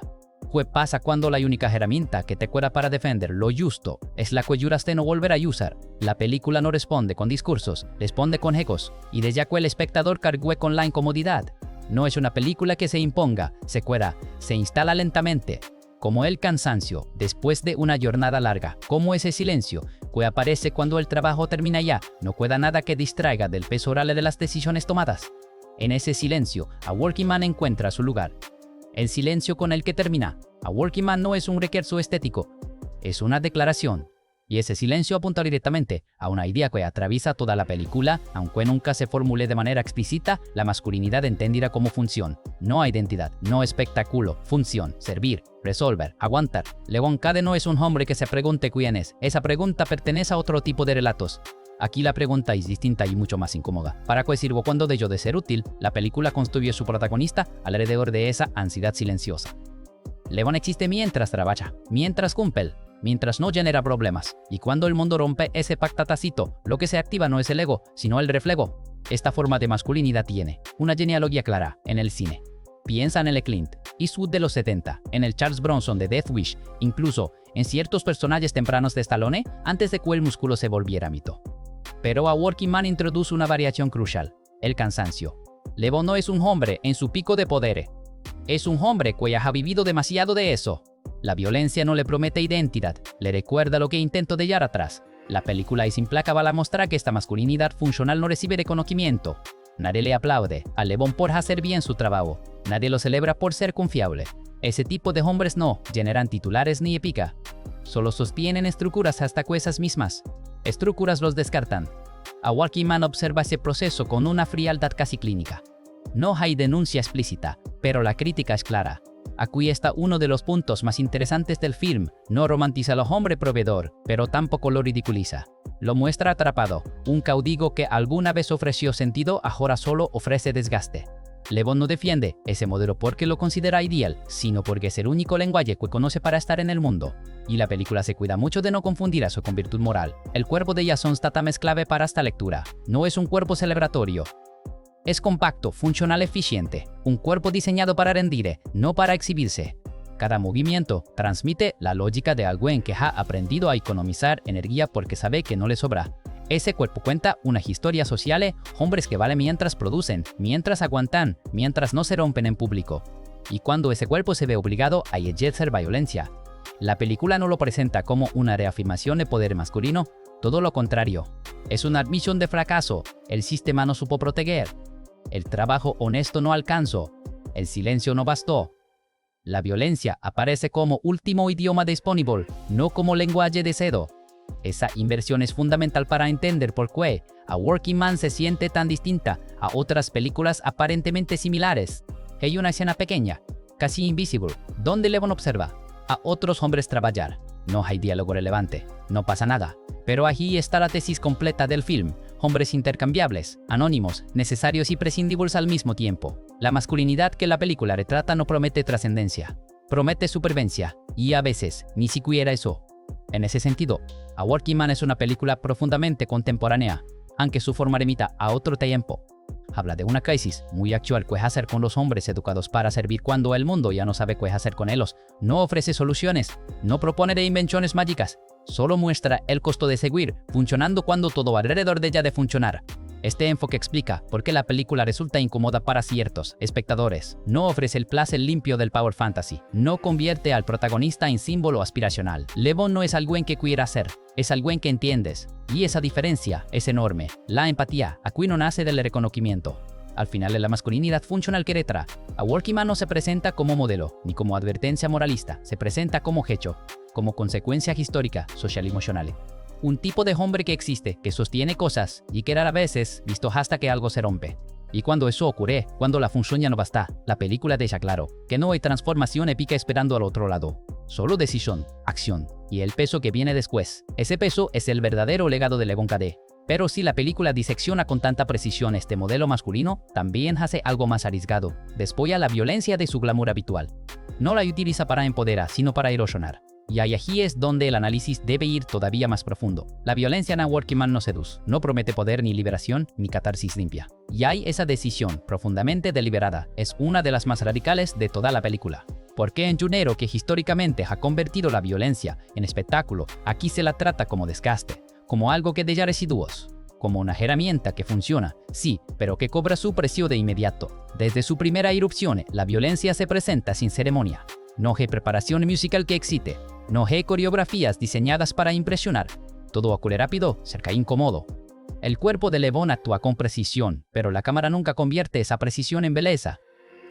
Cada golpe es ego, cada caída pesa, cada enfrentamiento termina con alguien respirando mal, apoyándose donde puede, intentando recuperar el control. Esa insistencia en el cuerpo agotado es clave para entender la ética del film. Aquí, la violencia no es un lenguaje de afirmación identitaria. Levon no recuerda quién es cuando pelea. Recuerda lo que sabe hacer, y eso es muy distinto. La película separa habilidad de deseo con una claridad poco común. Levon no quiere estar aquí, no quiere usar estar aparte de sí mismo. Pero cuando lo hace bien. Esa eficiencia no se celebra, se asume como problema. El cine de acción contemporáneo suele construir violencia sin consecuencia, los cuerpos se levantan, las heridas desaparecen, el ritmo no permite que el impacto se asiente. A Working Man hace lo contrario, se detiene, se queda, observa lo que queda después, un espacio alterado, un cuerpo inmóvil, un silencio que no alivia. La película obliga al espectador a convivir con la aftermath, con ese después, que tantas veces se elude. Incluso cuando Levon gana, no hay sensación de triunfo, no hay alivio emocional, hay continuidad.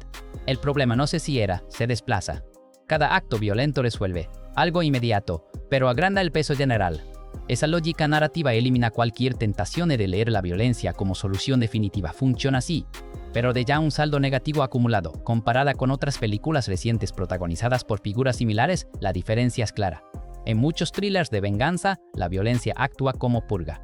El protagonista se libera a golpe, aquí ocurre lo opuesto. Cada sonata más eleva a una identidad que intenta abandonar. La violencia no lo devuelve, hay un estado auténtico, lo encierra en una versión de sí mismo que ya no quiere habitar. Hay una dimensión ética muy precisa en esta representación. La película no condena la violencia con discursos ni la justifica con épica. La presenta como inevitable dentro de un sistema fallido. Y ahí esa inevitabilidad es lo verdaderamente inquietante.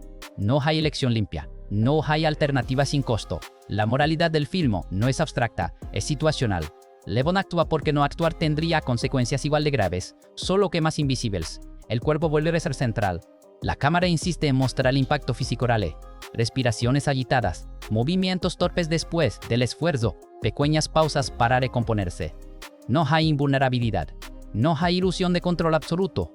Levon sobrevive porque sabe cuándo parar, cuándo retirarse, cuándo no prolongar la confrontación más de lo necesario. Esa prudencia es parte de su ética. Y también de su cansancio. La violencia también redefine el espacio. Los lugares donde ocurre no se transforman en arenas heroicas. Siguen siendo lo que eran, habitaciones, pasillos, taleres. Después del enfrentamiento, el mundo no se reconfigura alrededor del acto violento. Continúa, indiferente. Esa continuidad refuerza la idea de que la violencia no es excepcional en este universo, es una interrupción en breve dentro de una realidad que no cambia por ella. Quizás lo más perturbador es que la película nunca sugiere que Levon se vuelva más completo, a través de la violencia. No hay arco de empoderamiento. Si hay algo parecido, hay un arco, es una de desgaste moral. Al final Levon sabe exactamente lo que ha hecho, y sabe que no puede deshacerlo. Esa conciencia pesa más que cualquier girida física. En ese sentido, A Working Man se alinea más con una tradición trágica que con la fantasía de acción moderna. El protagonista no asciende, paga, no conquista, resiste, no se libera, acepta. La violencia es parte del camino, pero no su recompensa. Y ahí esa inversión de valores es lo que hace que la película, incómoda incluso cuando funciona como thriller. Esta representación ética de la violencia explica por qué la película se siente sobria incluso en sus momentos más intensos. No busca excitar al espectador, sino involucrarlo en una experiencia moralmente ambigua. Te obliga a sentir decisiones, no el placer de su ejecución. Y al hacerlo, A Working Man se posiciona en un lugar muy específico dentro del cine de acción actual. No como reacción y nostálgica ni como experimento radical, sino como recordatorio de que el género puede seguir hablando de cosas reales. Pero para entender completamente ese lugar, hay que ampliar el plano y mirar el contexto industrial y cultural que rodea a la película. A Working Man existe en un momento incómodo para el cine de acción. No llega tarde a una tendencia ni temprano a una nueva ola, llega fuera de sincronía con el ritmo dominante de la industria. Y esa desubicación temporal, lejos de ser una debilidad, es una de sus cualidades más reveladoras. El cine de acción contemporáneo se ha dividido, en términos generales, en dos grandes corrientes. Por un lado, el espectáculo hipertrofiado, franquicias y universos compartidos, acción digitalizada, cuerpos casi abstractos que resisten lo imposible. Por otro, la ironía autoconsciente, películas que saben que están repitiendo fórmulas y las comentan mientras las ejecutan. A Working Man no pertenece a ninguno de esos campos, y es sola de ella, deliberadamente sola. Esta película no quiere competir con la escala de los blockbusters, ni con el ingenio meta del acción moderno. Su apuesta es otra, reivindicar el thriller de acción adulto como espacio legítimo, no como reliquia ni como producto menor. Un cine donde la violencia tiene contexto, el cuerpo tiene peso y las decisiones no se evaporan al final de la escena. En ese sentido, A Working Man dialoga más con películas de los años 70 y 80 que con sus contemporáneas inmediatas. No por nostalgia estética, sino por lógica narrativa. A que las historias se construían alrededor de individuos enfrentados a sistemas que no funcionaban. No había grandes conspiraciones globales, había falas locales con consecuencias personales. Aquí ocurre lo mismo. Lo cual dice algo importante, este tipo de cine no ha desaparecido, simplemente ha sido desplazado a los márgenes. Pero los márgenes no son irrelevantes, son espacios de resistencia, de públicos específicos, de fidelidades duraderas. A Working Man no busca al espectador ocasional, busca al que todavía quiere sentir que una película confía en su paciencia, al que no necesita estímulo constante para mantenerse involucrado. Ese espectador existe, aunque la industria no siempre sepa cómo medirlo. Comparada con otros thrillers recientes protagonizados por estrellas de acción veteranas, la diferencia vuelve a ser de intención. Muchas de esas películas funcionan como reciclaje cómodo. Mismos arcos, mismas resoluciones, mismas sensaciones de déjà vu. A Working Man comparte algunos elementos superficiales, pero su núcleo es distinto. No hay nostalgia celebratoria, no hay guiño pasado, hay conciencia del desgaste que ese pasado de yo. Eso también explica por qué la película no se siente diseñada para el algoritmo. No hay momentos claramente recordables. No hay frases destinadas a viralizarse. Protagonistas definidos por códigos, no por carisma expansivo. Ese recordatorio puede parecer modesto, pero es esencial en un momento donde el género corre el riesgo de convertirse en puro estímulo sin residuo. También hay una lectura generacional inevitable. Este tipo de cine habla a espectadores que crecieron con relatos donde la responsabilidad individual tenía peso real, donde las decisiones no se resolvían con resets narrativos. A Working Man no infantiliza a su audiencia, no la sobreexplica, no la tranquiliza, y eso crea una relación distinta, menos adictiva, más reflexiva. Dentro del panorama actual, la película funciona como una bisagra. No inaugura una tendencia, pero señala una posibilidad. Demuestra que aún se puede hacer cine de acción y contenido adulto y económicamente viable sin diluir su identidad para encallar moldes dominantes. No es un grito de guerra, es una prueba silenciosa. Quizás por eso su lugar no es el centro del discurso cultural, sino la periferia constante. Memoria corporal. Consecuencia acumulada. El final lo propone futuro, propone presente continuo, y eso lo vuelve profundamente honesto. Desde una perspectiva simbólica, el cierre también puede leerse como una crítica silenciosa al mito del hombre que se reinventa. A Working Man sugiere que hay trayectorias que no se reescriben tan fácilmente.